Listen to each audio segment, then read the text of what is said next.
Hi, everyone. I'm Paul Ballas. I'm a board-certified child and adult psychiatrist, and I wanted to talk to you today about my personal story with Xbox Fitness because I wanted to talk to you about compliance, which is a huge problem in this field. In some categories, dropout rates for pro health apps exceeds 80%, meaning well-designed, well-crafted, well-researched apps are not being used even 20% of the time in some of the leading research studies in this field. But through psychology, I believe that compliance can be improved. So what I did is I completed a game called Xbox Fitness, which is not a small feat. To give you some context, on a famous, popular gamer tracker site, trueachievements.com, of about 39,000 gamers who have played this game, less than 400 have actually completed it, meaning less than 1%. And that meant that I was part of this 1% who actually finished this game. I played this game for over 750 hours. At my peak, I was ranked 7th in the world. And for context, this is a game that rolled out with every Xbox One that was issued for the last 4 years. So every Xbox One console had this game in it. When the game finally closed its doors and shuttered itself a few weeks ago, I was still ranked 50th in the world.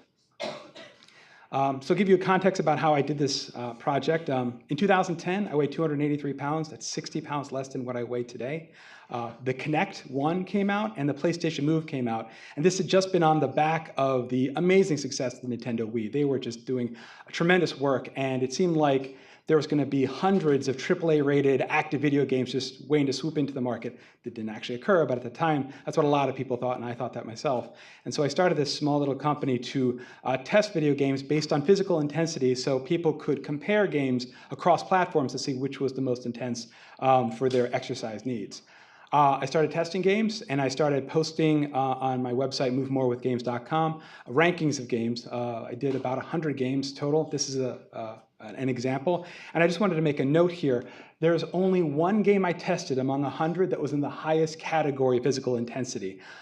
Most games I tested didn't meet any medical or government standard of physical exercise. So most of the games I tested, you couldn't substitute out for routine exercise if that's what you're intending to do.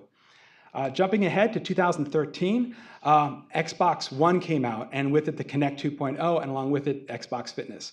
And as you can see, this was a tremendous difference from what had come historically. There were 60-plus workout programs under unified game mechanics, and dozens and dozens of them were in the highest intensity of exercise. You'll notice the one at the bottom was 9.4, which is higher than swimming, playing basketball, or running flat out. So it was actually a big difference of active video games that came before.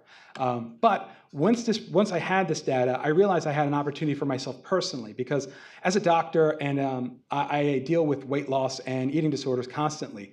And a common question I have to deal with clinically is people ask me the question, how do I lose weight? When in fact, most of the time, people want to know the answer to the question, how do I maintain weight loss for a long period of time? There are many avenues to losing weight, but there are very, very few avenues to sustaining weight loss for a long period of time. As a doctor, I had to come to some sort of clinical idea as to how to advise people. And in my opinion, interpreting the research, there's only one project that is good enough to clinically talk about, and that is the National Weight Control Registry. That's its website right there. It's been around for 10 years. People in this registry have lost an average of 66 pounds and sustained this weight loss for 5.5 years. There are lots of metrics involved with this study, but the one I wanted to detail to you today is 90% exercised on average about an hour a day, every day. So that meant, clinically to me, the reality I've known for years is that if a person is obese and just wants to maintain weight loss, they have to work out an hour a day, every day, for the rest of their lives. It's not a great thing to think, but the clinical reality, I believe, is that, and I would argue that the best research to date suggests that as well. The sort of silver lining to this situation is the fact that if you have to do this every single day, you can make this into a habit. There are many definitions of what a habit is, but a good one is that it is a complex behavior that involves a cue, followed by a routine, and some sort of reward, and then a craving for that reward. The way that habits work, in my opinion, is that cravings for the reward are substituted for cravings for the habit itself once the habit is established. So I came up with a plan to create a brand new exercise habit based on the information that I had. So step one, which I think was the most important step, was not carving out time, but finding a place to do this exercise habit.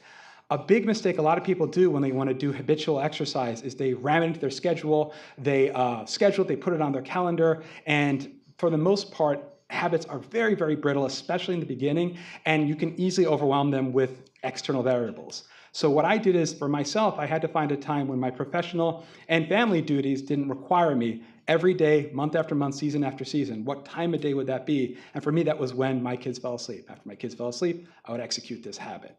Step 2 was choosing a program. So that was creating a list of levels from lowest to highest intensity on Xbox Fitness. This was not part of the game. This was my research. I did it, and I ranked all of the programs from lowest intensity and lowest amount of time to highest intensity, highest amount of time. I called it the ramp. And so once I created this plan, I knew clinically how to go from the easiest to the hardest exercises. After that, the last step was just play the game. At that point, it was very important for my clinical work, I know this, it's very important to, sounds weird, but to abandon any motivation to lose weight, forget about weight loss, forget about calories, forget about intensities, and just play the game. Care about points, not about calories was my mantra during this time. That's it. That was the entire setup. Month after month, year after year, I did this. This is a picture from NPR. They did a story on me about a year and a half ago. Just to put us in context, I started the project in February 2014. I won Xbox Fitness December 2015. That's when I got into that 1% category, then kept playing the game for another 18 months. I was highly, highly compliant. And this was the most compliant program I had ever had. And it was entirely based on psychological ideas. It was entirely psychological principles applied to a video game. And you can see that the bare bone mechanics of the game, they're not very sophisticated. There's an exercise program with some little bars that go, it's not very sophisticated at all. But applying that, I was able to be highly successful and highly compliant with this game. I've maintained a 60-pound weight loss. I've lost 6 inches off my waistline and never to return. My lab work has never been better. And I just encourage everyone here to please keep compliance in mind from the beginning of making these games, because if no one plays your game, it almost doesn't matter. Thank you very much. Thank you.